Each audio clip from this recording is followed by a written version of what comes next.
করা, এর মতো আর নাই। কারণ আগে জানতে হয়, তারপর আমল করতে হয়, আমল আগে না, জানতে হয় তারপর আমল করতে হয়। তো যাই হোক, আমরা মাগরিবের পরে আমরা জ্ঞান চর্চার একটা মজলিস আমরা বসতে পেরেছি। তো আমরা সবাই ওনার বাসায় যে আমরা আসছি, আল্লাহ পাক যে তৌফিক দিয়েছেন সেজন্য আল্লাহ পাকের শুকরিয়া জ্ঞাপন করি, আলহামদুলিল্লাহ। শান্তি বর্ষিত হোক নবী মোহাম্মদ রাসূলুল্লাহ সাল্লাল্লাহু আলাইহি ওয়াসাল্লামের প্রতি। তো আমরা অনুষ্ঠান শুরুর আগেই প্রথমে আমরা কোরআন তেলাওয়াত দিয়ে শুরু করতে যাচ্ছি। এখন আপনাদের সামনে পবিত্র কোরআন থেকে তেলাওয়াত করবেন হাফেজ তালহা বিন আনিস। আসসালামু আলাইকুম ওয়া রাহমাতুল্লাহি ওয়া বারাকাতুহু। আউযু বিল্লাহি মিনাশ শাইতানির রাজীম। বিসমিল্লাহির রাহমানির রাহিম। ولقد آتيناك سبعا من المثاني والقرآن العظيم لا تمدن عينيك إلى ما متعنا به أزواجا منهم ولا تحزن عليهم واخفض جناحك للمؤمنين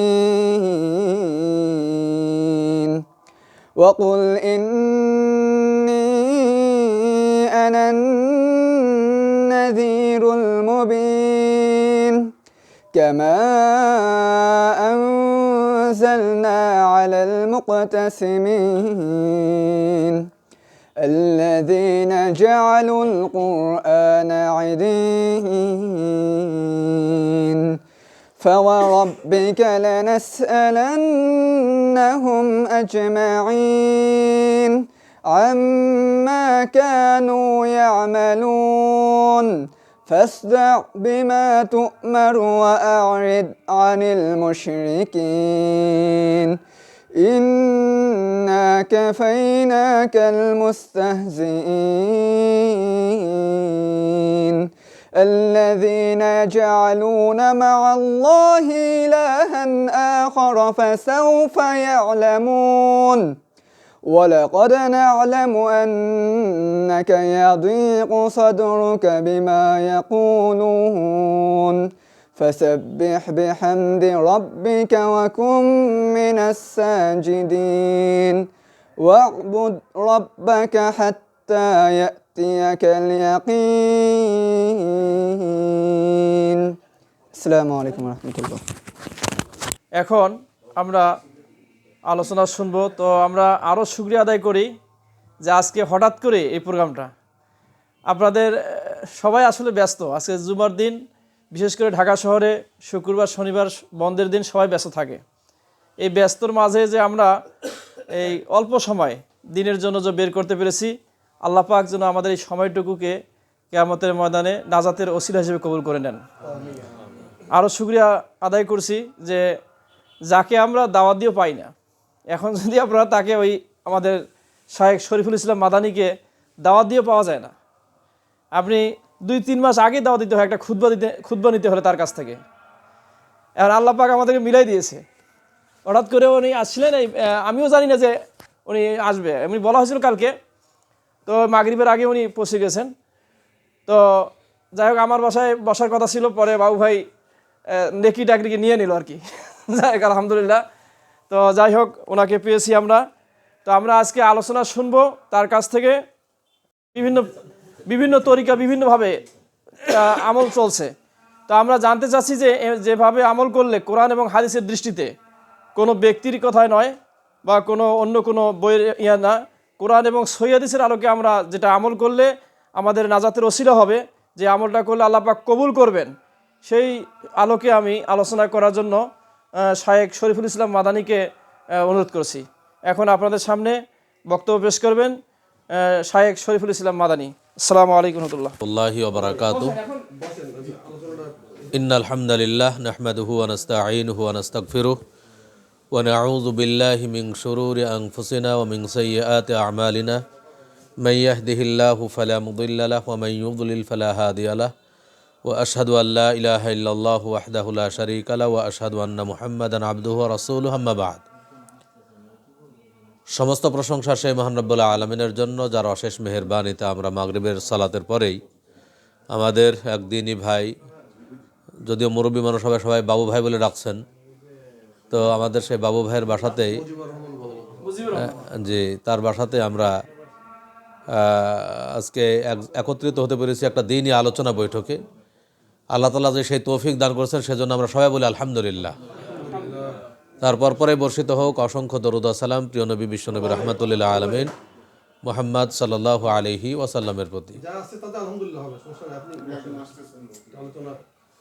সর্বপ্রথম আসলে যার বাড়িতে আমরা মেহমানদারি গ্রহণ করেছি আজকে, প্রথমে ঢুকেই যে মানে তার যে আন্তরিকতা আমরা লক্ষ্য করছি, এজন্য আমরা অন্তর খুলে দোয়া করি আল্লাহ তাআলা তিনি যেমন মানুষদেরকে আন্তরিকতার সাথে মেহমানদারি করাচ্ছেন, আমরা চাই আল্লাহ তাআলা জান্নাতে যেন তার মেহমানদারি করাই। দুনিয়াতে কিছুই না আসলে, হ্যাঁ, মেহমানদারি করানোর গুণ, এটা রাসূলের গুণ, রাসূলের বৈশিষ্ট্য ছিল। রাসূল সাল্লাল্লাহু আলাইহি ওয়াসাল্লাম মেহমানদারি খুব পছন্দ করতেন এবং মেহমানদারি করানোর অনেক ফজিলত সম্পর্কে হাদিস বর্ণিত হয়েছে। আমরা দোয়া করি যে আমাদের আজকের যে মেজবান আছেন, আল্লাহ তাআলা তার সম্পূর্ণ ফজিলত দান করুন। তো যাই হোক, আজকে সংক্ষিপ্তভাবে কিছু আলোচনা করব। আলোচনার বিষয় হলো ইসলাম। আমরা সবাই মুসলিম, এটা আমরা সবাই জানি, পরিচয় দেই আমরা মুসলিম। আমরা ইসলাম পালন করার চেষ্টা করি, অনেকেই পালন করি না। আর আমরা যারা পালন করছি তাদের ইসলাম কতটুকু সঠিক, এটা আমরা একটু যাচাই করবো ইনশাআল্লাহ। কীভাবে ইসলাম মানলে ইসলাম সঠিকভাবে ইসলাম মানা হবে, এইটাই মূল বিষয়, আমার মূল মেসেজ। আচ্ছা, আমার প্রশ্ন হলো যে আমাদের হাতে যে কোরআন আছে, এই কোরআন একটাই না আলাদা আলাদা? সারা বিশ্বের সব মুসলিম একটা কোরআনই পড়ছি, একটা হরফও আলাদা নয়। সারা বিশ্বের সকল মুসলিম একজন নবীকে নবী হিসেবে মানি, সেটা নবী মুহাম্মদ সাল্লাল্লাহু আলাইহি সাল্লাম। নবীও কিন্তু আমাদের আলাদা না। সারা বিশ্বের যত মুসলিম আছি সবার কাছে যে হাদিসের গ্রন্থগুলো আছে, বুখারী, মুসলিম, আবু দাউদ, তিরমিজি, নাসাই, ইবনে মাজাহ সহ আরও যে হাদিসের গ্রন্থ আছে, সবগুলো একটাই, আলাদা আলাদা না। তাহলে আমরা যদি, আমার প্রশ্ন হলো এই জায়গায় যে আমরা যদি একই কোরআন পড়ি, একই নবীকে নবী হিসেবে মানি, একই হাদিসের গ্রন্থগুলো আমরা সবাই পড়তেছি, সব মাদ্রাসায় একই বুখারী পড়ানো হচ্ছে। আমি মদিনা ইউনিভার্সিটিতে যে বুখারী পড়েছি, বাংলাদেশে এসে ওই বুখারী কিন্তু আমি আমার মাদ্রাসায় পড়াচ্ছি। দেওবন্দ মাদ্রাসা, হাটহাজারী মাদ্রাসা, সবগুলো একই বুখারী পড়ানো হচ্ছে। তা আমার প্রশ্ন হলো যে সবাই যদি আমরা একই জিনিস পড়বো, একই কোরআন পড়বো, একই হাদিস পড়ছি, একই নবীকে নবী হিসেবে মানছি, তাহলে আমরা কি একই মতের মানুষ হওয়া দরকার ছিল না? তা আমরা তো একই মতের মানুষ হওয়া দরকার ছিল, সবই একই পড়ছি, তো এক জিনিস পড়ে আবার এত মত কেন আমাদের মধ্যে? এটা হলো মূল প্রশ্ন। একই জিনিস পড়তেছি, আবার মত অনেকগুলো, কারণটা কি? সমস্যা কোন জায়গায়? এটা মূল পয়েন্ট আমার আজকে। এখানে যদি আমরা এই সমস্যা বা এই কারণ উদ্ঘাটন করতে চাই, তাহলে কিছু কারণ আসবে। তার মধ্যে প্রধানতম কারণ যেটা, মানুষ, মুসলিম সমাজের বিভক্তি। মুসলিম সমাজ একজন এক এক রকম আমল করছে, আর সবাই নিজ নিজ আমলকে সঠিক মনে করছে। এর মূল কারণ হলো যে আমরা জানি আমাদের মাঝে যে ইসলাম এসেছে, ইসলাম সর্বপ্রথম কার উপরে এসেছে? রাসূল সাল্লাল্লাহু আলাইহি ওয়াসাল্লামের উপরে। ইসলামের বিধান কোরআন, সংবিধান, এই কোরআনটা কার উপর নাজিল হলো? রাসূল সাল্লাল্লাহু আলাইহি ওয়াসাল্লামের উপরে। এখন এই ইসলাম রাসূল সাল্লাল্লাহু আলাইহি ওয়াসাল্লাম বেশি বুঝবেন না আমি বেশি বুঝবো?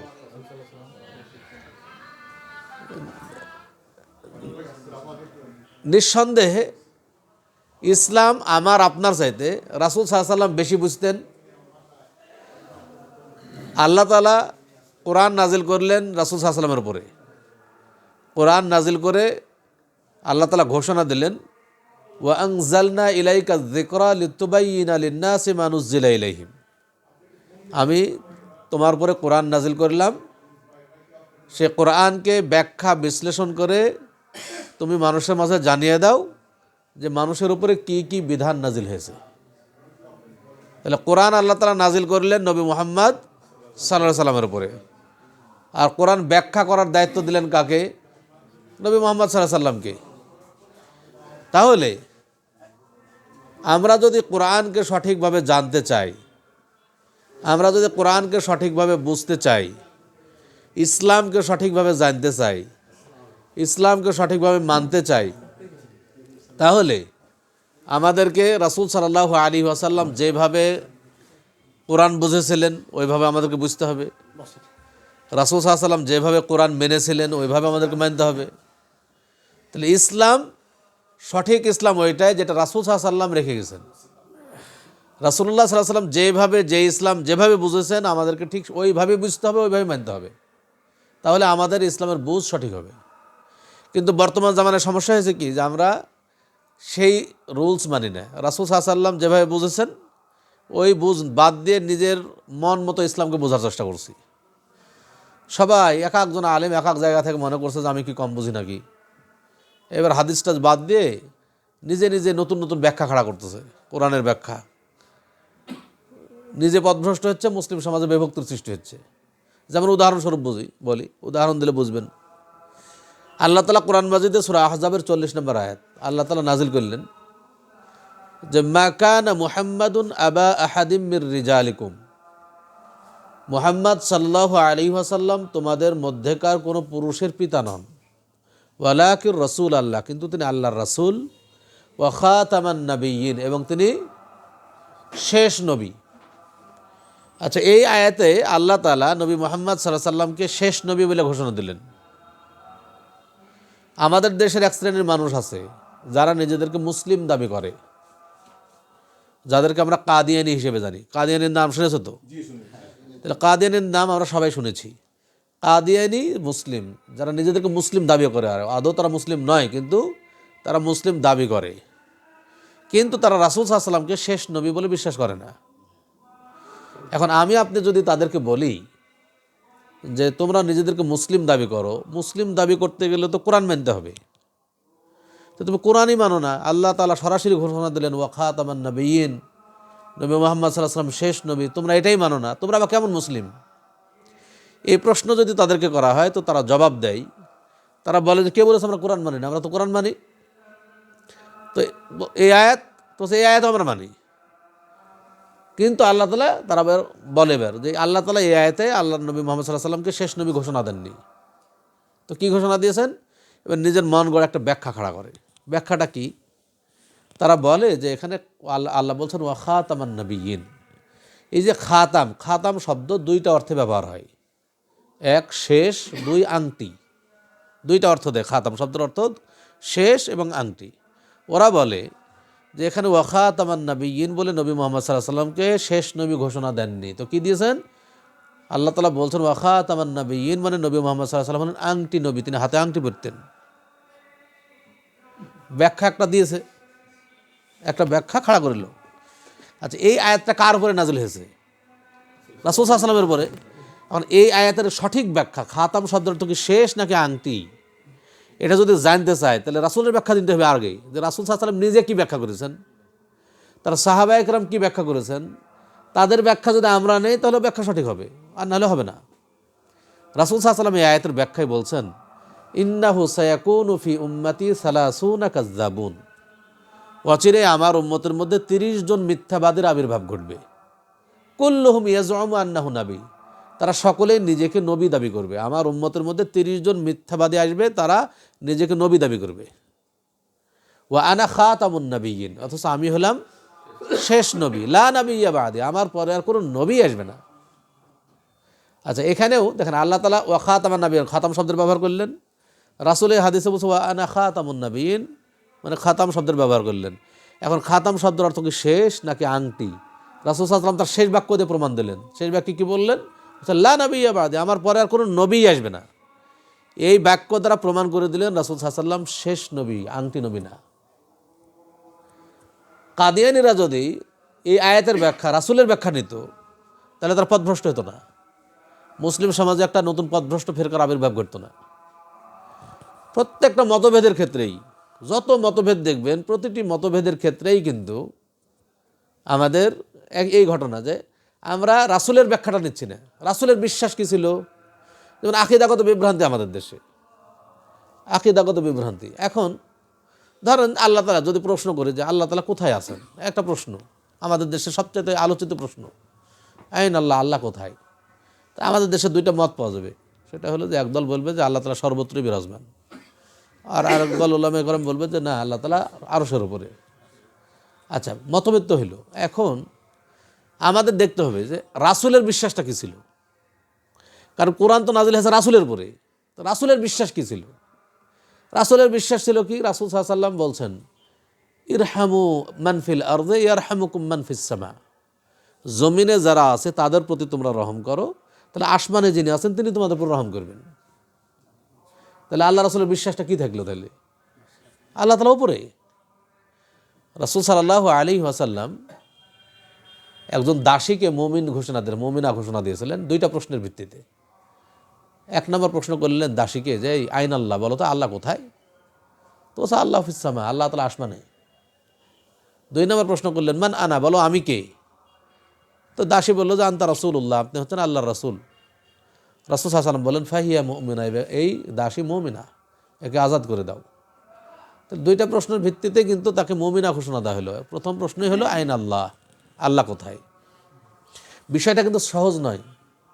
আমরা অনেকে বলি যে আল্লাহ যেখানেই থাকে, এত আলোচনা। আল্লাহ তাআলা কোথায়? সর্বত্রই বিরাজমান। এইটা কিন্তু কুফরি আকীদা। আল্লাহ তাআলার ইলম সর্বত্রই বিরাজমান, আল্লাহ তাআলার ইলম সর্বত্রই বিরাজমান। আমরা যতই গোপনে কাজ করার চেষ্টা করি না কেন, আল্লাহর ইলমের বাইরে আমরা যেতে পারবো না। এজন্য আল্লাহ বলছেন ওয়াকাদ আহাতা বিকুল্লি শাইইন ইলমা, আল্লাহ তাআলার ইলম সব কিছুকে বেষ্টন করে আছে। আমরা যদি একটু পর্যালোচনা করি তাহলে সব সমাধান হয়ে যায়। কিন্তু যেমন দেখেন, আমাদের দেশে আকীদা হলো যে আল্লাহ রাসূলকে সৃষ্টি না করলে কোনো কিছুই সৃষ্টি হতো না। এটা আমাদের দেশের অধিকাংশ মানুষের আকীদা, যে আল্লাহ রাসূলকে সৃষ্টি না করা হলে কোনো কিছু সৃষ্টি হতো না। আচ্ছা, রাসূল কি মানুষ ছিলেন না অন্য কিছু? আল্লাহ তাআলা বলছেন কুল ইন্নামা আনা বাশারুম মিসলুকুম, তাহলে আল্লাহ রাসূল আমাদের মতোই মানুষ। তাহলে আল্লাহ রাসূল মানুষ, আর প্রথম মানুষ সৃষ্টি হয়েছে কাকে দিয়ে? আদম আলাইহিস সালাম। এটা আমাদের সবার জানা কথা। একটা হাদিস আমরা সবাই পড়ি, উলামায়ে কেরাম বিশেষ করে, যে আল্লাহ রাসূল মেরাজে যখন গেলেন, মেরাজে তো গেছিলেন, এই ইতিহাস আমরা সবাই শুনি না?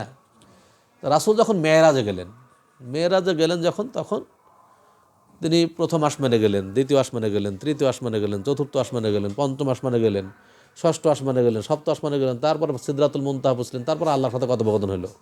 প্রথম কথা হলো যে আল্লাহ যদি সর্বত্রই বিরাজমান হবে, তাই এত উপরে ওঠার দরকার কি? হাদিস তো স্পষ্ট আমাদের সামনে। দুই নম্বর প্রশ্ন হলো যে আল্লাহ রাসূল যখন প্রথম আসমানে গেলেন, এই হাদিসে কার সাথে দেখা হলো? আদম আলাইহিস সালামের সাথে। প্রথম আসমানে গিয়ে আদম আলাইহিস সালামের সাথে সাক্ষাৎ হলো। এই হাদিস যদি অনুবাদ করেন তাহলে পেয়ে যাবেন, আমি শুধু আপনাদেরকে ধরাই দিচ্ছি। প্রথম আসমানে যখন গেলেন, আদম আলাইহিস সালামের সাথে সাক্ষাৎ হলো। আদম আলাইহিস সালামের যখন সাক্ষাৎ হলো, জিবরিল আলাইহিস সালাম আদম আলাইহিস সালামের সাথে রাসূল সাল্লাল্লাহু আলাইহি ওয়াসাল্লামের পরিচয় করাচ্ছেন। কি বলে পরিচয় করাচ্ছেন? জিবরিল আলাইহিস সালাতু ওয়াসালাম রাসূল সাল্লাল্লাহু আলাইহি ওয়াসাল্লামকে বলছেন, আদম আলাইহিস সালামকে দেখায় দিয়ে, যে হাযা আবুকা আদম, ইনি হচ্ছেন আপনার পিতা আদম আলাইহিস সালাম, ফাসাল্লিমু আলাইহি, আপনি তাকে সালাম করুন। মানে আপনার পিতা বলছে, আপনার পিতা আদম আলাইহিস সালাম। আবুন মানে পিতা। বলছে হাযা আবুকা আদম, ইনি হচ্ছেন আপনার পিতা আদম, ফাসাল্লিমু আলাইহি, আপনি তাকে সালাম করুন। রাসূল সাল্লাল্লাহু আলাইহি ওয়াসাল্লাম সালাম দিলেন। আদম আলাইহিস সালামের জবাব দিয়ে বললেন মারহাবান বিল ইবনি সালেহ ওয়ান নবিয়্যিস সালেহ। ইবন মানে হলো ছেলে, হে আমার নেককার ছেলে এবং নেককার নবী, তোমাকে স্বাগত। তাহলে দেখেন হাদিসের ভাষা, এই জিনিসটা আসলে ক্লিয়ার হওয়া দরকার যে আদম আলাইহিস সালাম, যেটা বলতে হ্যাঁ প্রশ্ন একটু শেষে করেন তাহলে। হ্যাঁ, আদম আলাইহিস সালাম রাসূল সাল্লাল্লাহু আলাইহি সাল্লামকে পুত্র সম্বোধন করলেন, আর রাসূল সাল্লাল্লাহু আলাইহি সাল্লাম আদম আলাইহিস সাল্লামকে পিতা সম্বোধন করলেন, তাই না? তো এই হাদিসগুলো স্পষ্ট হাদিস, মানুষ সৃষ্টি হয়েছেই আদম আলাইহিস সাল্লামকে দিয়ে। তো যাই, এই যে বিষয়গুলো আমরা একটু আলোচনা করলে কিন্তু এই সমাধানগুলো হয়ে যায়। আমার মূল মেসেজ কিন্তু এই বিষয় না। আমার মূল মেসেজ হলো যে আমাদের মধ্যে মতভেদ কেন? মতভেদের মূল কারণই হলো যে আমরা রাসূলের বুঝ অনুযায়ী ইসলাম বুঝছি না, অথচ আল্লাহ তাআলা ইসলামকে নিজের মন মতো মানার ইখতিয়ার কাউকে দেননি, নিজের মন মতো বোঝার ইখতিয়ার দেননি। এ কারণেই আলী ইবনে আবি তালেব রাদিয়াল্লাহু আনহু বলছেন যে লাউ কানা দ্বীনু বির-রায়, দ্বীন ইসলাম যদি মানুষের বিবেক দ্বারা পরিচালিত হতো, যে মানুষের বিবেক যেটা ভালো মনে করছে সেটাই দ্বীন, সেটাই ইসলাম, এমন যদি হতো, লাকানা আসফালুল খুফফি আওলা বিল মাসহি মিন আলা, তাহলে আমরা যে পায়ে মোজা পরি, এই যে পায়ে মোজা পরেছি, এই মোজার ওপরই ভাগ মাসা করার চাইতে নিচের ভাগ মাসা করায় মানুষের বিবেক প্রাধান্য দিত। আমরা যে পায়ে মোজা পরি, যদি অজু অবস্থায় মোজা পরি আর যদি মুকিম হই, সফরে বের হয়নি, তাহলে একদিন এক রাত পর্যন্ত যতবার অজু ছুটে যাবে মোজার উপরে মাসা করা জায়েজ। আর যদি মুসাফির হই তাহলে 3 দিন 3 রাত পর্যন্ত যতবার অজু ছুটে যাবে মোজার উপরে মাসা করা জায়েজ। আর মাসা করতে হয় কোন দিকে? মোজার উপরে, পায়ের পাতার উপরে, তালুর দিকে না, শুধুমাত্র উপরে। তো এটাকে আলী ইবনে আবি তালিব রাদিয়াল্লাহু তাআলা উদাহরণ হিসেবে পেশ করছেন। তিনি বলছেন, লাউ কানা দ্বীনু বির-রায়, যদি দিন ইসলাম মানুষের বিবেক দ্বারা চলতো, যে মানুষের বিবেক যা ভালো মনে করবে ওইটাই দিন, এমন যদি হইতো, লাকানা আসফালুল খুফফি আওলা বিল মাসহি মিন আলা, তাহলে মোজার ওপরই ভাগ মাসা করার চাইতে নিচের ভাগ মাসা করায় মানুষের বিবেক প্রাধান্য দিত। মানুষের বিবেক বলতো যে ময়লা লাগলে তো নিচের ভাগেই লাগে, মাসা করলে নিচের ভাগে করব, এটা মানুষের বিবেক বলতো। ওয়াকাদ রাআইতু রাসূলুল্লাহ সাল্লাল্লাহু আলাইহি ওয়াসাল্লাম ইয়ামসাহু আলা যাহিরি খুফাইহি, অথচ আমি রাসূল সাল্লাল্লাহু আলাইহি সাল্লামকে দেখেছি তিনি তার মোজার ওপরই ভাগ মাসা করতেন। তবে আমার আপনার বিবেক যতই বলুক যে ময়লা তো নিচের ভাগে লাগে, মাসা করলে নিচের ভাগে করব, বিবেক যতই বলুক, এটা বিবেক দিয়ে ইসলাম চলবে না। আল্লাহ রাসূল সাল্লাল্লাহু আলাইহি সাল্লাম উপরিভাগ মাসা করতেন, আমাকে আপনাকে উপরিভাগই মাসা করতে হবে, এর নাম ইসলাম। একদা এক বেদুইন রাসূল সাল্লাল্লাহু আলাইহি সাল্লামের কাছে আসলেন, এসে বলছেন যে হে আল্লাহ রাসূল সাল্লাল্লাহু আলাইহি সাল্লাম, আপনি আমাকে অজু শিক্ষা দিন, কীভাবে আমি অজু করব। তো রাসূল সাল্লাল্লাহু আলাইহি সাল্লাম তাকে অজু শিক্ষা দেওয়ার জন্য নিজেই অজুর পানি নিলেন, পানি নিয়ে নিজে অজু করে দেখাচ্ছেন তাকে কীভাবে অজু করতে হয়। তো যখন তিনি অজু করে দেখাইলেন, তখন তিনি তার অজুর অঙ্গ প্রত্যঙ্গগুলো 3 বার করে ধুয়ে অজু করলেন। অজু শেষ করার পরে রাসূল সাল্লাল্লাহু আলাইহি সাল্লাম বলছেন ওই ব্যক্তিকে, হা কাদাল উযু, এইভাবেই অজু করতে হয়। ফামান জাদা আলা হাযা, যে ব্যক্তি তার অজুর অঙ্গ প্রত্যঙ্গ 3 বারের বেশি ধৌত করলো, ফাকাদ আসা, সে অন্যায় করলো, ওয়া তাআদ্দা, সীমালঙ্ঘন করলো, ওয়া যালামা, এবং জুলুম করলো। রাসূল 3টা কথা বললেন, যে ব্যক্তি তার অজুর অঙ্গ প্রত্যঙ্গ 3 বারের বেশি ধৌত করলো, সে অন্যায় করলো, সীমালঙ্ঘন করলো, জুলুম করলো। এটা কে বললেন? রাসূল সাল্লাল্লাহু আলাইহি সাল্লাম। আচ্ছা, এখন আমি আপনি যদি কেউ বলি যে অজুর অঙ্গ প্রত্যঙ্গ 3 বারের বেশি 4 বার ধোবো, 5 বার ধোবো, 7 বার ধোবো, তো যত বেশি ধোবো তত বেশি তো পরিষ্কারই হবে। বেশি পরিষ্কার করা খারাপ কাজ নাকি? সমস্যা কি? বেশি পরিষ্কার করা তো খারাপ কাজ না, বেশি পরিষ্কার করলে সমস্যা কি? 5 বার ধোবো, সমস্যা কোন জায়গায়?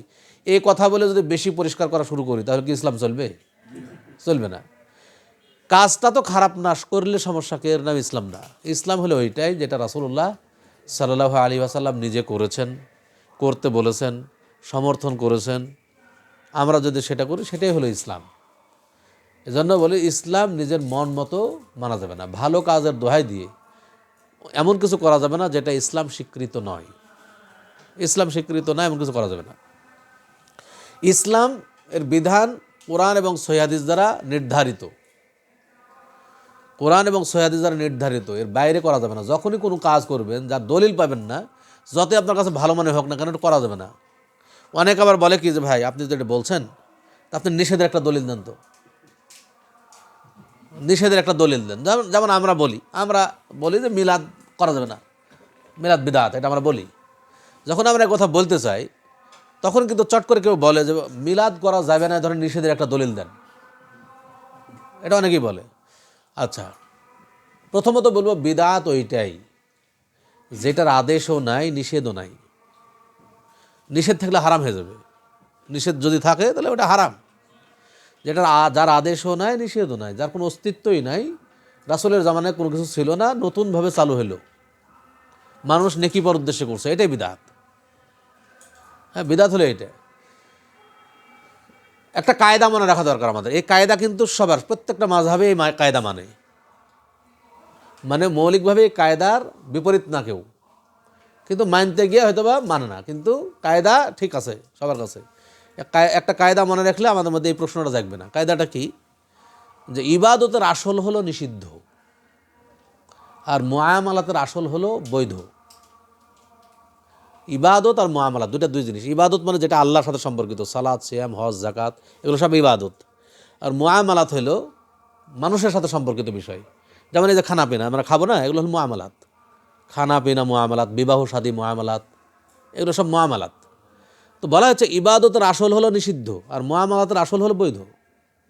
এর অর্থটা কি এটা বুঝতে হবে, এই কায়দাটা বোঝা দরকার। কায়দার বোঝা কি ইবাদতের আসল হলো নিষিদ্ধ, মানে ততক্ষণ পর্যন্ত ইবাদত করা নিষিদ্ধ যতক্ষণ পর্যন্ত ওই ইবাদতের বৈধতার দলিল পাওয়া না যাবে। দলিলবিহীন ইবাদত করা নিষিদ্ধ। যখনই আপনি ইবাদত করতে যাবেন ওই ইবাদতের পক্ষে তার বৈধতার দলিল লাগবে। দলিল নাই মানে নিষিদ্ধ, দলিল না থাকা মানে ওটা নিষিদ্ধ। দলিল পাওয়া যাচ্ছে না তাহলে ইবাদত করা যাবে না। আর মুআমালাতের আসল হলো বৈধ। মুআমালাতের আসল বৈধ মানে যতক্ষণ পর্যন্ত হারামের দলিল না পাবেন ততক্ষণ পর্যন্ত আপনার বৈধ থাকবে মুআমালাত। যেমন আপনি গরুর গোস্ত খান, খাসির গোস্ত খান, মুরগির গোস্ত খান, ফ্রাই করে খান, বারবিকিউ করেন, আর যাই করেন না কেন কোনো সমস্যা নেই, বৈধ। কিন্তু তখনই হারাম হবে যখন হারাম হাত দলিল পাবেন। শুকরের গোস্ত কি হারাম? কেন হারাম? আর কোরআনে হারামের দলিল এসছে। যদি কোরআনে হারাম হওয়ার কথা, হারাম হওয়ার আয়াত না আসতো শুকরের গোস্ত, তাহলে ওটা হালাল হয়ে যেত। যেমন বিবাহ শাদী মুআমালাত, পৃথিবীর সব নারীকে বিবাহ করা বৈধ, শুধুমাত্র ওই কয়জন ব্যতীত যে কয়জনকে বিবাহ করা আল্লাহ হারাম ঘোষণা করেছেন কোরআনে। আল্লাহ যদি হারাম ঘোষণা না করতেন এটা হালাল হয়ে যেত। তাহলে মুআমালাতের ক্ষেত্রে হারামের দলিল খুঁজতে হবে, আর ইবাদতের ক্ষেত্রে তার বৈধতার দলিল খুঁজতে হবে, যে আমি যে ইবাদতটা করছি এর দলিল আছে কিনা। যদি দলিল আছে থাকে আলহামদুলিল্লাহ, দলিল নাই মানে নিষিদ্ধ। এই কায়দাটা যদি আমাদের স্মরণে থাকে তাহলে আমাদের এই প্রশ্নটা জাগবে না। তো আমরা ইসলাম ওইভাবে আমাদের মানতে হবে যেভাবে রাসূলুল্লাহ সাল্লাল্লাহু আলাইহি ওয়াসাল্লাম মেনেছিলেন, রাসূল সাল্লাল্লাহু আলাইহি ওয়াসাল্লাম বুঝেছিলেন। আমরা যদি ওইভাবেই বুঝি তাহলে আমাদের মধ্যে দ্বন্দ্ব ফাসাদ দূর হয়ে যাবে। আল্লাহ তাআলা বলছেন যে ফাইন তানাজাতুম ফি শাইইন ফারুদ্দুহু ইলাল্লাহি ওয়ার রাসূল, যখনই তোমাদের মধ্যে কোনো বিষয়ে মতভেদ দেখা দেবে ফিরে যাও আল্লাহ এবং তার রাসূলের দিকে, সেখানে সমাধান। আল্লাহ এবং তার রাসূল মানে কি? কোরআন এবং সহিহ সুন্নাহ, এটাতে সমাধান আছে। আমরা সেখান থেকে সমাধান খুঁজব। আমাদের মুসলিমদের একটা সমস্যা যেটা দেখা যায় যে যে যার অনুসরণ করি তার বিপরীতে যখন কোরআন হাদিস পাওয়া যায় তখন বলে যে না না না, যাই থাক না কেন আমার ইমাম বলেনি এটা, অতএব মানব না। এই কথাটা বলা মুসলিমের জন্য জায়েজ নেই। কারণ কোরআন এবং সহিহ হাদিস কোনো মাযহাবেরও না, একক কোনো মাযহাবের জন্য নাজিল হয়নি, কোনো গোষ্ঠীর জন্য নাজিল হয়নি, কারো জন্য না। কোরআন এবং সহিহ হাদিস প্রত্যেকটা সকল মানুষের জন্য, শুধু মুসলিমের জন্যও নয়, সকল মানুষের জন্য। কোরআন হুদাল্লিন নাস, সকল মানুষের হেদায়েতের জন্য কোরআন নাজিল হয়েছে। অতএব কেউ যদি বলে দলিল পাচ্ছে একটা, সহিহ হাদিস পেলেন, সহিহ হাদিস মানে এটা আল্লাহর ওহী, এই ওহী কখনোই প্রত্যাখ্যান করা যাবে না। আমি যতই বড়ই হই না কেন আমার যে কোনো সময় ভুল হতে পারে, কিন্তু আল্লাহর ওহী কখনো ভুল হবে না, এটা মানতে হবে। যখনই আমি দেখবো যে না আমার কথার বিপরীতে একটা সহিহ হাদিস পাওয়া গেছে, সাথে সাথে আমার উচিত হবে যে এটা প্রত্যাখ্যান করে সহিহ হাদিসটা মেনে নেওয়া। কারণ ওটা তো আল্লাহর ওহী, আমি তো ব্যক্তি, আমার কাছে তো ওহী আসে না, আমার ভুল হতেই পারে। পৃথিবীর যত বড়ই মানুষ হোক না কেন, তার কথার বিপরীতে যদি একটা হাদিস পাওয়া যায়, সহিহ হাদিস পাওয়া যায়, তাহলে অবশ্যই সহিহ হাদিসকে গ্রহণ করতে হবে। কারণ সহিহ হাদিস এটা আল্লাহর ওহী, আল্লাহর ওহী কখনো ভুল হবে না। মানুষ যত বড়ই হোক না কেন তার ভুল হবে। এই নিয়ে যদি আমরা হক খোঁজা শুরু করি ইনশাআল্লাহ হক পাওয়া যাবে। মনে রাখতে হবে পৃথিবীতে যত বিদআত আছে প্রত্যেকটা বিদআতই মানুষের দৃষ্টিতে ভালো কাজ। কোনো বিদআত মানুষের দৃষ্টিতে খারাপ না। কেন? বিদআত হলো ওইটাই যেটা মানুষ নেকি পাওয়ার উদ্দেশ্যে করে, অথচ রাসূল সাল্লাল্লাহু আলাইহি ওয়াসাল্লাম করেননি, করতে বলেননি, সমর্থন করেননি। এটা হলো বিদআত। আচ্ছা, একজন চোর যখন চুরি করে তখন কি কেউ মনে করে যে আমি চুরি করলে নেকি পাবো? ও তো জানে যে চুরি করা মহাপাপ, তারপরে করে। জেনাকার যখন জেনা করে তখন অবশ্যই নেকি পাওয়ার উদ্দেশ্যে করে না, সে জানে যে এটা মহাপাপ, তারপরেও করে। মানুষ নেকি পাওয়ার উদ্দেশ্যে ওই কাজটাই করে যেটাকে সে ভালো মনে করে, যে কাজটা ভালো, নেকি পাওয়া যাবে। আর ওই ভালো কাজটাই বিদআত হবে যখন ওই ভালো কাজটা যে নেকি পাওয়ার উদ্দেশ্যে করছে, অথচ রাসূল সাল্লাল্লাহু আলাইহি ওয়াসাল্লাম করেননি, করতে বলেননি, সমর্থন করেননি। এজন্য কোনো বিদআতই মানবিক দৃষ্টিতে খারাপ কাজ না, মানুষের দৃষ্টিতে ভালো কাজ। কিন্তু মানুষের দৃষ্টিতে যতই ভালো কাজ হোক না কেন, যদি সেটা দলিল সমর্থন না করে, কোরআন এবং সহিহ হাদিসের দলিলে না থাকে, তাহলে সেটা বর্জন করতে হবে। আমরা সবাই বাংলাদেশের মানুষ, অধিকাংশ মানুষ বলি না যে আশিক রাসূল, রাসূল প্রেমিক। অথচ রাসূলের প্রতি ঈমান বলতে কি বোঝায় এটা আমাদের একটু বোঝা দরকার। রাসূলের প্রতি ঈমান বলতে কি বোঝায় আসলে? রাসূলের প্রতি ঈমান বলতে গেলে চারটা জিনিস শামিল হবে, মনে রাখবেন। এক, তাসদীকুহু ফীমা আখবারা, রাসূল সাল্লাল্লাহু আলাইহি ওয়াসাল্লাম যত কিছু সংবাদ দিয়েছেন ওটা যদি সহিহ সূত্রে প্রমাণিত হয় অবশ্যই সত্য বিশ্বাস করতে হবে। সেটা আমার আপনার বিবেক সাপোর্ট করুক আর নাই করুক। যেমন উদাহরণ দিলে বুঝবেন, রাসূল মেরাজে গেলেন, রাসূল সাল্লাল্লাহু আলাইহি ওয়াসাল্লাম মেরাজে যখন গেলেন, এমন এক জামানায় মেরাজে গেছেন যে জামানায় প্লেন ছিল না, রকেট ছিল না, কিছু ছিল না।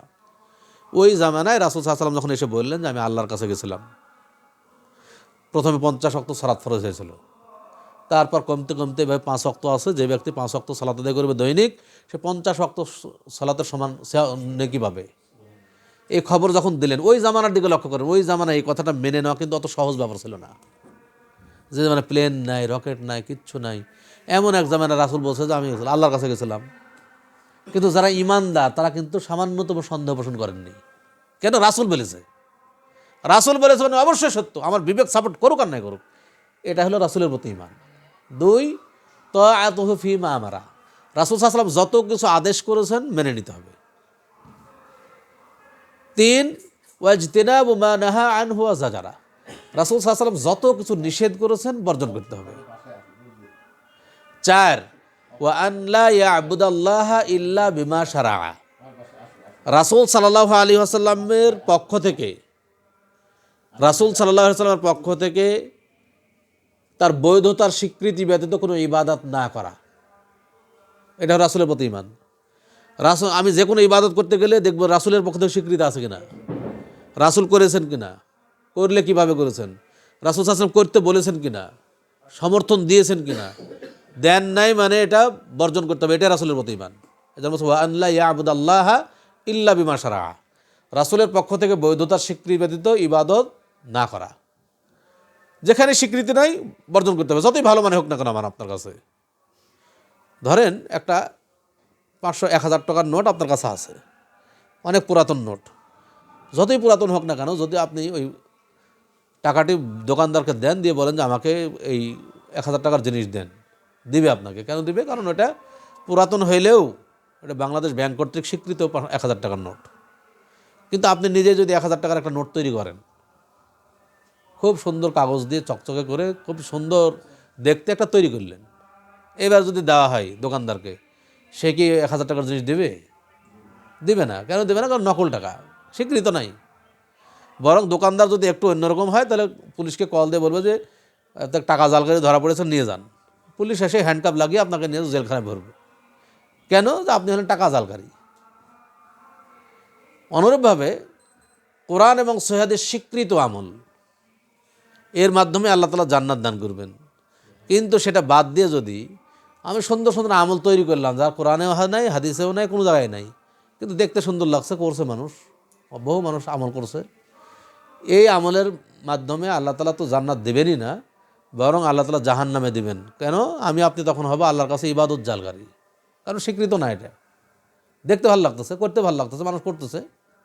আর এই জন্য আল্লাহ তাআলা বলছেন, আল্লাহ রাসূল বলছেন, কুল্লু বিদআতিন দালালা, প্রত্যেক বিদআত হচ্ছে ভ্রষ্টতা, বা কুল্লু দালালাতিন ফিন্নার, আর প্রত্যেক ভ্রষ্টতার পরিণাম হলো জাহান্নাম।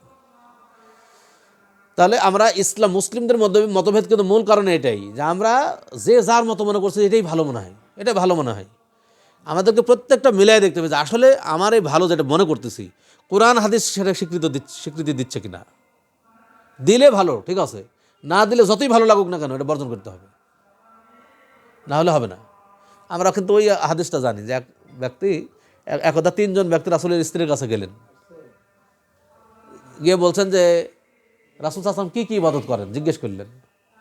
তো ফালাম্মা উখবিরু বিহা, যখন তারা 3 জন রাসূল সাল্লাল্লাহু আলাইহি ওয়াসাল্লাম স্ত্রীরা তাদের 3 জনকে বলে দিলেন, খবর দেন যে রাসূল সাল্লাল্লাহু দিন রাত্রে এই ইবাদত করেন, কান্নাহুম তাকাল্লুহা। 3 জন মনে করলেন যে রাসূল তো কমই ইবাদত করেন, বেশি ইবাদত করেন না, আমাদের আরো বেশি ইবাদত করতে হবে। তারপর বলছেন আইনা নাহনু মিনান নবী সাল্লাল্লাহু আলাইহি ওয়াসাল্লাম, রাসূল সাল্লাল্লাহু আলাইহি ওয়াসাল্লাম কোথায় আর আমরা কোথায়?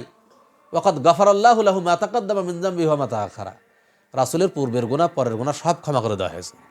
তো তিনি যতটুকু ইবাদত করেন ততটুকুই তার জন্য যথেষ্ট, কিন্তু আমাদের তো আর পূর্বের গুনাহ পরের গুনাহ ক্ষমা করা হয়নি, আমাদের আরও বেশি ইবাদত করতে হবে। এরপরে 3 জন ব্যক্তির কাহিনী আপনারা সবাই শুনেছেন। একজন বলছে কি যে আমরা ফাউসাল্লিল্লাহি আবাদান, আমি প্রতি রাত সারা রাত্রি জেগে জেগে ইবাদত করব, সালাত আদায় করব, আমি ঘুমাবো না। আরেকজন বলছে আনা আসুমুন নাহারা আবাদান ওয়ালা উফতির, আমি প্রতিদিন সিয়াম পালন করব, সিয়াম ত্যাগ করব না। আরেকজন বলছেন আনা আতাজিলুন নিসা ফালা তাজাওয়াজু আবাদান, আমি কোনো নারীর সাথে সম্পর্ক করব না, নারীকে বিবাহ করব না। আমি শুধু আল্লাহর ইবাদত করব, আমি মানুষের সাথে সম্পর্ক করতে চাই না। তিনজন ব্যক্তির উদ্দেশ্য কারোই খারাপ ছিল না, কিন্তু একজন সালাত আদায় করবে, একজন সিয়াম পালন করবে, আর একজন ইবাদত করবে, বিবাহ করবে না, সময় নষ্ট হবে। এই জন্য রাসূল সাল্লাল্লাহু আলাইহি ওয়াসাল্লাম কথা বলতে না বলতে চলে আসলেন, এসে বলছেন আনতুমুল্লাযিনা কুলতুম কাযা ওয়া কাযা, এই তোমরা কি সেই তিনজন ব্যক্তি যাদের একজন বলেছে আমি প্রতি রাত জেগে জেগে সালাত আদায় করবো, আরেকজন বলেছে আমি সিয়াম পালন করবো প্রতিদিন, আরেকজন বলেছে আমি বিবাহ করবো না, তোমরা কি সেই তিনজন ব্যক্তি? তারপর বলছেন আমা হরফেন নাম্বি তাম্বি, সতর্ক বাণী উচ্চারণ করছেন, সাবধান। ইন্নি ওয়াল্লাহি ইন্নী লা আখশাকুম লাহু ওয়া আতকাকুম, বলছেন যে আল্লাহর কসম করে বলছি যে আমার চাইতে তোমরা আল্লাহকে বেশি ভয় করো না। তোমরা যত আল্লাহকে ভয় করো তার সাথে আমি বেশি ভয় করি আল্লাহকে। আমার চাইতে তোমরা বেশি পরহেজগার না, তোমাদের চাইতে আমি বেশি পরহেজগার। লাকিন্নি, কিন্তু আমি এত আল্লাহকে বেশি ভয় করি, এত পরহেজগার হওয়া সত্ত্বেও আসুম ওয়া আফতির, আমি প্রতিদিন সিয়াম পালন করি না। কোনো কোনো দিন সিয়াম পালন করি, আবার কোনো কোনো দিন ছেড়ে দেই। ওয়া উসাল্লি ওয়া আরকুদ, এবং সারা রাত্রি জেগে জেগেও সালাত আদায় করি না। রাত্রের কিছু অংশ সালাত আদায় করি, আবার কিছু অংশ ঘুমাই। ওয়া আতাজাওয়াজুন নিসা, এবং আমি বিবাহ করেছি, আমার স্ত্রী রয়েছে। তারপর বলছেন ফামান রাগিমান সুন্নাতি ফালাইসা মিন্নি, যে আমার সুন্নাত হতে বিরাগ হবে, যে আমার সুন্নাত পরিপন্থী আমল করবে, সে আমার উম্মতের অন্তর্ভুক্ত নয়। হাদিসটি সহিহ মুসলিমের হাদিস, গুরুত্বপূর্ণ হাদিস। এই হাদিসে দেখেন রাসূল সাল্লাল্লাহু আলাইহি ওয়াসাল্লাম যে তিনজন ব্যক্তিকে তার উম্মতের অন্তর্ভুক্ত নয় বলে উল্লেখ করলেন, তারা কিন্তু সবাই বেশি বেশি ইবাদত করতে চাচ্ছিলেন। এই হাদিসে কোনো চোরকে বললেন না তুমি আমার উম্মত থেকে বহিষ্কৃত, জেনাকারকে বলছেন না তুমি আমার উম্মত থেকে বহিষ্কৃত। এই হাদিসে একজন ব্যক্তি যারা বেশি বেশি ইবাদত করতে চাচ্ছে তাদেরকে বলছে যে তুমি আমার উম্মত থেকে বহিষ্কৃত যদি তোমার ইবাদত আমার সুন্নাত অনুযায়ী না হয়। এজন্য আমরা আমাদের ইবাদতগুলো সুন্নাতের সাথে মিলাইতে হবে, যে কোরআন এবং সহিহ হাদিসে যেভাবে বলছে আমি ঠিক ওইভাবে ইবাদত করব। শুধু ইবাদত করলেই হবে না, ইবাদতটা কবুলযোগ্য হতে হবে। ইবাদত কবুলের শর্ত, অন্যতম একটা শর্ত হলো, ইবাদত কবুলের তিনটা শর্ত মনে রাখবেন। এক, আকীদা সহিহ হতে হবে। দুই, পদ্ধতি সহিহ হতে হবে, পদ্ধতি কার? রাসূলের পদ্ধতিতে হবে। তিন, নিয়ত সহিহ হতে হবে, সঠিক নিয়তে ইবাদত করতে হবে। এই তিনটা শর্ত ঠিক থাকলেই আল্লাহর কাছে ইবাদত কবুল হবে, অন্যথায় ইবাদত কবুল হবে না। অতএব আমরা সবাই বিবেকবান মানুষ, আমরা কিন্তু সবাই বুঝি। সবার হয়তো কোরআন হাদিসের জ্ঞান কম, কিন্তু আমাদের আলহামদুলিল্লাহ ভালো মন্দ, সত্য মিথ্যা, ন্যায় অন্যায় বোঝার জ্ঞান আল্লাহ আমাদেরকে দিয়েছে। এজন্যই আমরা আশরাফুল মাখলুকাত, সৃষ্টির শ্রেষ্ঠ জীব। আমরা যদি একটু নিরপেক্ষ মাইন্ড নিয়ে ইসলাম বোঝার চেষ্টা করি, তাহলে কিন্তু ইসলাম বোঝা সম্ভব। এবং আমরা একটু লেখাপড়া করার চেষ্টা করবো ইনশাআল্লাহ। আল্লাহ রাসূল সাল্লাল্লাহু আলাইহি ওয়াসাল্লাম বলছেন তলাবুল ইলমি ফারিদাতুন আলা কুল্লি মুসলিমিন, প্রত্যেক মুসলিমের উপরে ইলম অর্জন করা ফরজ। কোন ইলম অর্জন করা ফরজ? যে ইলম অর্জন করলে আপনি আল্লাহর আনুগত্য করতে পারবেন, সালাত আদায় করতে পারবেন সঠিকভাবে, সিয়াম পালন করতে পারবেন সঠিকভাবে, আল্লাহর বিধানগুলো সুন্দরভাবে পালন করতে পারবেন। এই ইলম অর্জন করা সবার জন্যই ফরজ। তাহলে আমরা সবাই আলহামদুলিল্লাহ এখানে আমরা যারা আছি, মুরব্বী মানুষ সবাই আছি, তো সবাই কিছু কিছু সময় যদি আমরা কোরআন হাদিস চর্চা করি, তো দেখবেন ইনশাআল্লাহ আমাদের মধ্যে হক আমরা পেয়ে যাব, বুঝতে পারবো যে এটা হক, এটা সত্য, এটা মিথ্যা। এটা বোঝা সহজ যদি আমরা নিরপেক্ষ মাইন্ড নিয়ে লেখাপড়া শুরু করি। তা আমরা অনুরোধ করবো সবাইকে যে আজকে অত বেশি আলোচনা করার দরকার নাই, শুধু আমার একটাই মেসেজ আপনাদের কাছে, যে আমরা ইসলামকে জানবো, বুঝবো রাসূলের বুঝ অনুযায়ী। রাসূল কীভাবে বুঝেছেন আরেকটু সতর্ক করে দিই 1-2 মিনিটে, যে আমাদের মধ্যে বর্তমান জামান আমরা তো একটা মূল মেসেজ হলো যে রাসূল যেভাবে বুঝেছেন সেভাবে ইসলাম বুঝতে হবে, কোরআন বুঝতে হবে। বর্তমানে একটা নতুন ফিতনা আর আবিষ্কার হয়েছে, সেটা হলো যে একদল মানুষ বলতেছে যে শুধু কোরআন মানলেই যথেষ্ট, হাদিস মানার দরকার নেই। এই বর্তমান জামানে একটা বড় ফিতনা এটা। হ্যাঁ, সংখ্যা বাড়তেছে। কোরআন মানলেই যথেষ্ট, হাদিস মানার দরকার নেই। কেউ যদি এই কথা বলে সে কাফের হয়ে যাবে, কারণ হাদিস আল্লাহর ওহী, হাদিস আল্লাহর ওহী। কেউ যদি আল্লাহর ওহীকে অস্বীকার করে সে কাফের, একবারে নিঃসন্দেহে কাফের হয়ে যাবে। এজন্য হাদিসও আল্লাহর ওহী, কোরআনও আল্লাহর ওহী, দুইটার একসাথে রাখতে হবে। কোরআন বুঝতে গেলে হাদিস ছাড়া আপনি পারবেন না, ইসলামের কোনো বিধানই হাদিস ছাড়া পারবেন না মানতে। যেমন উদাহরণ দিয়ে একটা দিই। আচ্ছা ধরেন আল্লাহ বলছেন ফারকাউ মা'আর রাকিঈন, তোমরা রুকুকারীদের সাথে রুকু করো, সালাত রুকু করতে বলছেন। আচ্ছা রুকু তো করতে বললেন, রুকু করবো কীভাবে? এর পদ্ধতি কি কোরআনে আছে? আমি যদি বলি যে দাঁড়ায় থাকবো, দাঁড়ায় থাকাই রুকু, এটা আমি বলছি আমার পক্ষ থেকে, আমি বলবো যে দাঁড়ায় থাকাটাই রুকু। আপনি কোরআন দিয়ে বাধা দিতে পারবেন? যারা বলছে কোরআন মানলেই যথেষ্ট, কোরআন দিয়ে আমাকে বাধা দেখতো যে দাঁড়ায় থাকা রুকু নয়, কোরআন দিয়ে আমাকে বাধা দিক, পারবে না। কারণ কি, কোরআনে তো নাই, পারবে কীভাবে? এটা হাদিসে আছে। রুকুর পদ্ধতি কি সুন্দর পদ্ধতি হাদিসে বর্ণনা করা হয়েছে। যেমন বলছো ওয়াসজুদ, তোমরা সিজদা করো, তো সিজদার পদ্ধতি কি?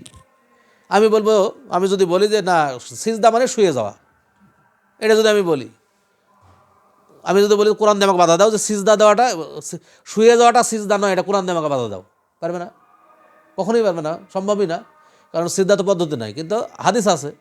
আল্লাহ রাসূল সাল্লাল্লাহু আলাইহি ওয়াসাল্লাম বলছেন কি, উমিরতু আন আসজুদা আলা সাবআতি আযমিন, আমি 7টি হাড্ডির মাধ্যমে সিজদা করার জন্য নির্দেশপ্রাপ্ত হয়েছি। 7টি হাড্ডি কি?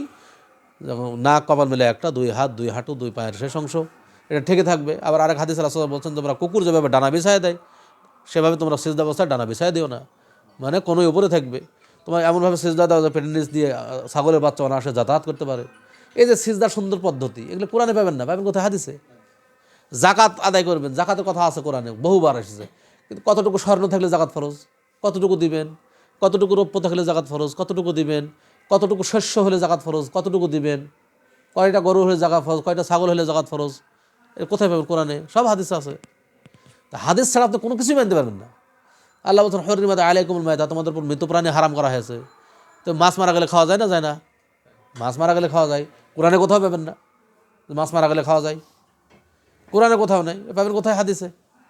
যদি আপনি বলেন যে হাদিস মারার দরকার নাই, তাহলে মরা মাছও খাওয়া যাবে না, তখন হারাম হয়ে যাবে।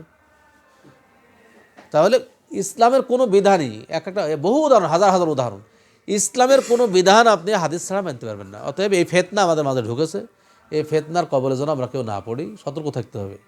কারণ এটা ঈমান নষ্ট হয়ে যাবে।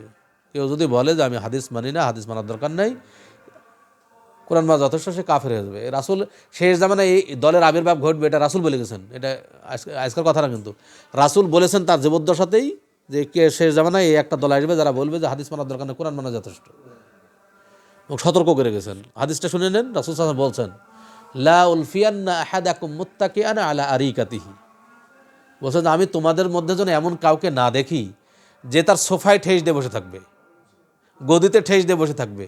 ওয়ায়াতিহিল আমরু মিন আমরি মিম্মা আমারতু বিহি আও নাহাইতু আনহু, যখন সে গদিতে ঠেস দিয়ে বসে থাকবে, তখন যদি কেউ তার কাছে এসে বলে যে এটা আল্লাহ রাসূল আদেশ করেছেন, আল্লাহ রাসূল নিষেধ করেছেন, এমন কথা যদি কেউ কখন বলে, তখন সে বলবে লা আদরি, এটা আমি জানি না, মা ওয়াজাদনা ফি কিতাবিল্লাহি ইত্তাবানা, আল্লাহর কিতাব কোরআনে যা পাবো তাই মানবো, এর বাইরে আমার কিছু মানতে রাজি নাই। এমন কাউকে যেন তোমাদের মধ্যে না দেখি কেউ, সতর্ক করে দিয়েছেন রাসূল সাল্লাল্লাহু আলাইহি ওয়াসাল্লাম।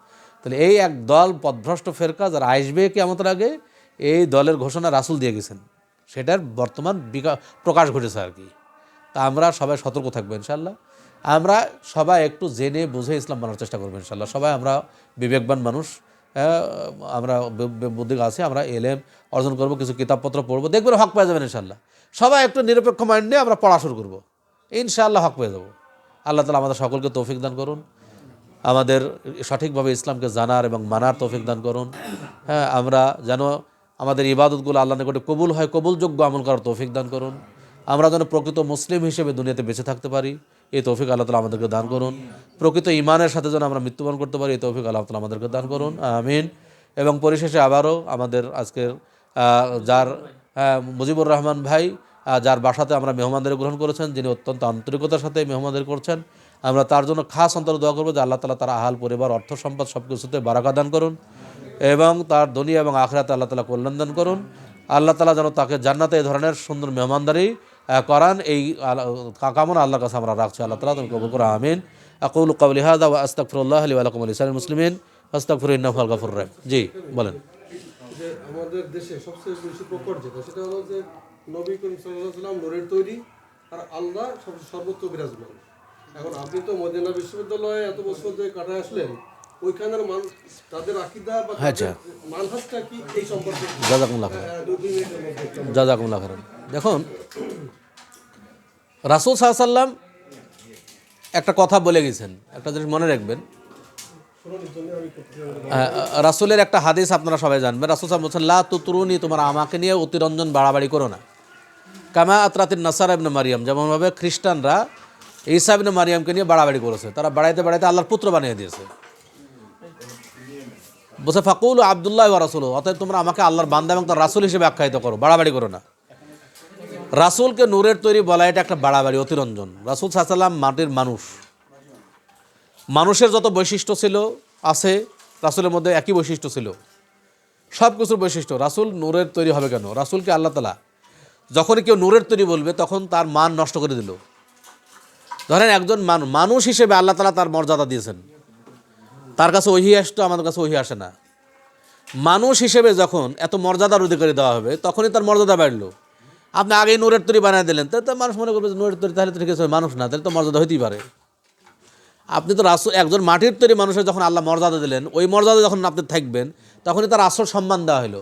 নূরের তৈরি বললে রাসূলের সম্মান কমায় দেওয়া হলো। এবং এটা ওয়াহদাতুল উজুদের আকিদা, মূলত আকিদা হলো ওয়াহদাতুল উজুদ। ওয়াহদাতুল উজুদের আকিদাটা কি? ওয়াহদাতুল উজুদ হলো স্রষ্টা এবং সৃষ্টির অস্তিত্ব একই। স্রষ্টা এবং সৃষ্টির অস্তিত্ব এক মানে কি? যে আমরা সব কিছুই আল্লাহরই অংশ, আমরা সব কিছুই আল্লাহর অংশ। এবং এই সম্পর্কে একটা উদাহরণ পেশ করেছে হাজী এমদাদুল্লাহ মুহাজির মাক্কি, নাম শুনেছেন তুমি? তিনি একটা ওয়াহদাতুল উজুদের একটা উদাহরণ পেশ করেছেন। সেই উদাহরণটা কি? তিনি বলছেন, লিখেছেন যে আল্লাহ হলেন একটা বীজ। বীজ মানে যে বীজ রোপণ করা হয়, গাছ তৈরি হয়। আল্লাহ হলেন বীজ। এই বীজ থেকে যখন গাছ বড় আকার ধারণ করে, তার ডালপালা শাখা প্রশাখা বেশি হয়ে যায়, তখন এই বীজটা গোপন হয়ে যায়, বীজকে আর দেখা যায় না। তো আল্লাহ হইলেন বীজ, আর তার সৃষ্টি জগৎ হলো তার সকল শাখা প্রশাখা। যখন এই সৃষ্টি জগৎ বড় হয়ে গেছে তখন বীজ গোপন হয়ে গেছে, অর্থাৎ সব কিছুর অস্তিত্বই বীজ থেকেই, মানে সব কিছু আল্লাহরই অংশ। মূলত আকিদা হলো এটা ওয়াহদাতুল উজুদ, এটা হলো কুফরি আকিদা, ইমান বিধ্বংসী আকিদা। এটাকে প্রতিষ্ঠা করার জন্য কিন্তু বলা হয়েছে, এই জন্য বলা হয় কি আল্লাহর নূরে নবী পয়দা, নবীর নূরে সারা জাহান পয়দা, এই কথাটা বলা হয় না?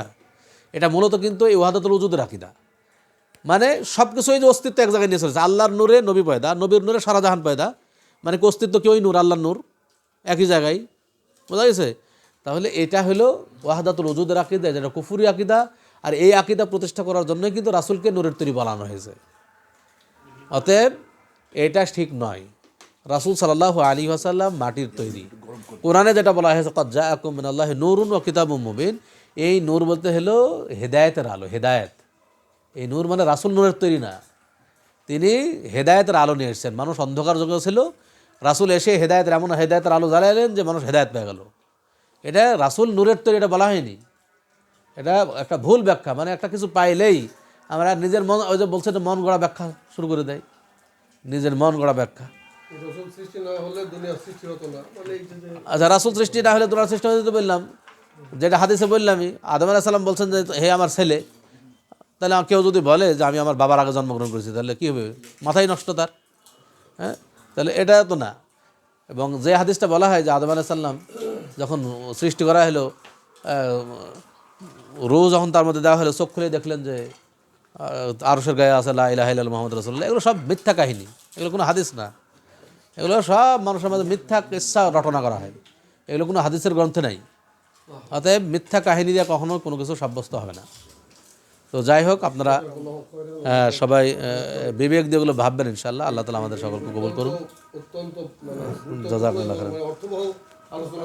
আচ্ছা, এরকম আসর থেকে মানে 3:50 থেকে 4:50 পর্যন্ত 1 ঘন্টা প্রোগ্রাম আছে আর কি। এটা আমাদের মাসিক প্রোগ্রামটা হয়, আপনারা কালকে আসার চেষ্টা করবেন। বড় বড় মাহফিলের থেকে এই ছোট্ট আকারে যে হওয়াতে কত যে উপকার এবং কত যে মানুষ উপকার পায়, এর সে আর বুঝার থাকে না।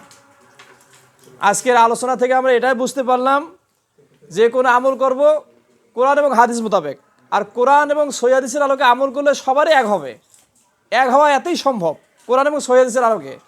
যখনই মানুষ নিজের মন গড়া মাসলা অনুযায়ী চলবে, তখনই আমল ভিন্ন। আমল কি ভিন্ন হবে? আমরা ফরজ নামাজের পরে সুবহানাল্লাহ 33 বার পড়ি, আলহামদুলিল্লাহ 33 বার পড়ি না, আল্লাহু আকবার 33 বার পড়ি। এটা কোথায় আছে? হাদিসে আছে। তো এই আমল তো সবারই এক হবে। 500 বার যে আপনি সুবহানাল্লাহ পড়বেন, সুবহানাল্লাহ পড়াটা তো নেকির কাজ, কিন্তু 500 বার তো দলিল লাগবে আপনাকে। প্রত্যেকটা কাজের আপনাকে দলিল লাগবে। দলিল যদি নিয়ে যদি আমরা আমল করি, সবারই এক হবে, ভিন্ন হওয়ার কোনো সুযোগ নাই। যখনই আমরা মতবিরোধ করি, ব্যাখ্যাগত মতভেদ করি, তখনই আমল ভিন্ন হয়ে যায়। তা আমরা আশা করব কোরআন এবং সহিহ হাদিসের আলোকে আমাদের জীবন গড়ার আমরা প্রতিশ্রুতি আল্লাহর কাছে দিব যে আমরা যেন কোরআন এবং সহিহ হাদিসের আলোকে জীবন করতে পারি। কি বলেন আপনারা? ইনশাল্লাহ। এর বাইরে আমরা করবো না। কোনো মানুষ বললেই যে আমরা মানবো এটা না, কোরআন এবং সহিহ হাদিসে থাকতে হবে এই আমলটা। এটা নবী রাসূলদের কথা। তো যাই হোক, আজকের এই সামান্যতম প্রোগ্রাম হলো, আমরা আল্লাহর কাছে এটাই দোয়া করবো যে আল্লাহ যেন আমাদের এই সময়টুকু, আমরা তো কোনো ব্যক্তিগত স্বার্থে আসি না, এটা শুধু দিনের স্বার্থে এসেছি। আল্লাহ যেন এই স্বার্থটাকে, এই সময়টাকে যেন আল্লাহ পাক দিনের ওসিলা হিসেবে আমাদের কবুল করে নেন, আমাদের প্রত্যেকেরই জন্য রাজাতের ওসিলা হিসেবে কবুল করে নেন। যিনি মেহমানদারি করাচ্ছেন ওনার জন্য তো ভাই দোয়া করলেন, আর আমরা তাকেও তার জন্য দোয়া করি। তাকে যে আমরা পেয়েছি, এই মাদানী আলমকে পাওয়া খুব কঠিন। যে আমরা আগেই বলছি, আপনার পরে অনেকে পরে আসলেন যে আমরা সিরিয়াল পাই না, অথচ আজকে আল্লাহ পাক আমাদেরকে মিলে দিয়েছেন। আগামীকাল যে তালিম করবে সেও একজন ভালো আলোচক, হাফেজ আব্দুল আল মারুফ, আপনারা থাকার চেষ্টা করবেন। আজকে আসবে ইনশাল্লাহ। তো আজকে আমরা এই বৈঠক ভঙ্গের দোয়া পড়ি, আমরা আজকে এই অনুষ্ঠানটাকে শেষ করতে যাচ্ছি। সবাই পড়েন সুবহানাকা আল্লাহুম্মা ওয়া বিহামদিকা আশহাদু আল্লা ইলাহা ইল্লা আনতা আস্তাগফিরুকা ওয়া আতুবু ইলাইক। আসসালামু আলাইকুম ওয়া রাহমাতুল্লাহ।